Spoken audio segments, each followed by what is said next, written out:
Okay, so I have another video which is talking about these New York women that are getting sucker punched randomly just out on the street.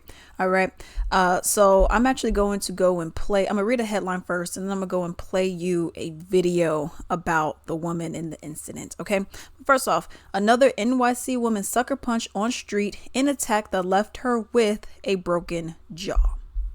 So as you all can see, it says a female school bus aide was randomly sucker punched by a man with 7 prior arrests. This time it was in Brooklyn, New York. Dulce Pichardo was walking home from work when she was randomly assaulted by 33-year-old friend Judy. Judy was swiftly apprehended following the assault and has since been charged with a misdemeanor assault. However, due to the nature of the charge, he is not eligible for bail and has been released onto said street. All right. So I'm going to go and play this video and then we'll talk. Another unprovoked violent attack in New York City, this time in Brooklyn. A vicious sucker punch out of nowhere yesterday to the face of a woman as she was just walking down the street in Crown Heights. Tonight, she's talking through her injuries to Eyewitness News reporter Sefan Kim. It is a random, unprovoked, vicious attack on a 57-year-old woman in Brooklyn. Watch as the suspect ignores another man walking nearby, then punches the woman in her face, causing her to stumble backwards. What happened? Why you hitting me? Why you hitting me? I was bleeding a lot. I'm so scared, I'm so afraid. Dulce Pichardo was on the receiving end of that punch. Her mouth now wired shut, her face fractured in several places, drinking food out of a straw for 6 weeks, permanent damage to her lower lip, 3 teeth knocked out, and she might need surgery. In this Eyewitness News exclusive, Pichardo says he didn't say a word, just stared at her, then broke her jaw. He hit me very, very strong over here. And he broke everything here. Everything's break. It happened yesterday around 5 p.m. on Grand Avenue near Dean Street. Pichardo is a school bus aide and was returning from work, just steps away from home when she was slugged. Her brother owns a restaurant across the street from where she lives. He and this employee chased the suspect down. Johan Flores says he was still standing there. When they confronted him, he denied attacking Pichardo, cold and emotionless. They followed him for several blocks and stopped him from fleeing until police arrived.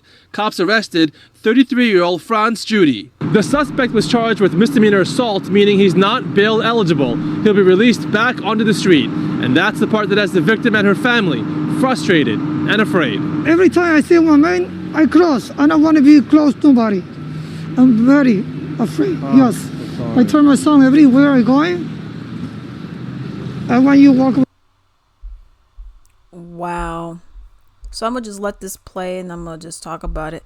But wow, I mean, as you can see clearly, she was just walking, minding her own business. They said that she was leaving from work and he just goes and punches her. Now you notice how there was a male that was 5 feet away from her in front, and then he did not touch him. Oh no, I don't want the smoke with the dude. So I'm gonna be a coward, a punk, and then I'm gonna just go and a bully and just go and attack a woman who's minding her own dang business. Wow. And she even said, which is very much validated, where she's like, if I see another dude, I'm crossing the street. I'm not playing any games. He knocked out 3 teeth and he'll be back out onto the street because it was a misdemeanor assault with no bail. So, I mean, you could just go back out on the street. Are you kidding me?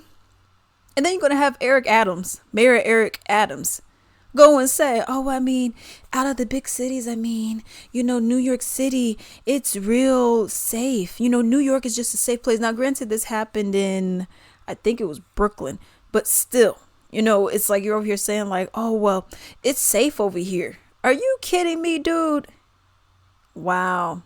This is not safe when people, because one happened in Manhattan. This is not safe when people are getting punched randomly and then you're allowing people to go right back out onto the street just because. What's going to happen? There needs to be something that happens in these kind of situations. There needs to be something that happens in these kinds of situations. You're just letting these people come back out commit crime, come back out, commit crime, and it's just a repeated cycle. This lady is traumatized now. This lady got 3 of her teeth knocked out. Her mouth is wired. Her teeth are wired. Are you kidding me? Wow. And they just allow it to happen. Can we get some tougher rules, some real legislation? You got rules, laws. You can't carry pocket knives and have certain things on you to protect yourself. But then when it's time to protect yourself, now you can be like, well, I mean, New Yorkers, y'all got to step up and y'all got to hurry up and protect yourself. But then you don't allow people to carry around weapons to do so. Yeah, it's just crazy. But with stuff like this, since we know the men are not going to change, obviously, and the system allows them to not change, this is where you got to learn how to protect yourself in different ways. Okay, depending on what state you're in. You know, if you can't have pepper spray and a pocket knife, carry it. If you can't, for example, that's where you're going to have to learn how to fight. Now, the only problem is, especially for women, you know, there's not, you know, certain people will wear certain clothes that are not as allowing you, that are not as free flowing, that won't allow you to do as much. Like if you're wearing a pencil skirt or something like that, or a dress or some heels, some sandals, you know. So if you can't carry a weapon, try to carry something legally, of course, is what I'm referring to. If you're in one of those states where, you know, you could pack, okay, because at the end of the day, this has gotten out of hand. The system's allowing these people to be right back out on the street. You know, if there's some kind of fighting you can learn how to do, heck, even if it's nothing professional, even if you're just doing a little bit of punching, let me go and do some kicks here and there. Let me learn how to slap or something, do something. Or if anything, run.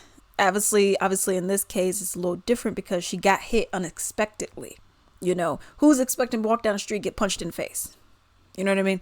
But that's also something that we as women have to learn how to do, is try to learn as much as we can of how to defend ourselves. Heck, even if you got your key in your hand and you can use that as a weapon, just something, because obviously the city doesn't care about you. I mean, it's been made apparent that they don't care about women, the safety of women, or just anybody that could have been walking down the street and got this to happen to them. As we see, these kind of people, this is the second one I'm talking about, they're not really messing around with men because they don't want that smoke. They're like, let's go and pick on the more vulnerable people that probably wouldn't do anything. If I did to a dude, he may have to attack me. He may attack me, but I know the women probably won't do it. So that's why we have to be more on guard. Even as you could be as on guard as possible and stuff could still happen. So this is in no way trying to blame any, the victim or anything like that. This is blaming the government. This is blaming the legislation that allows for this kind of stuff to happen. But let me know what you all think down below.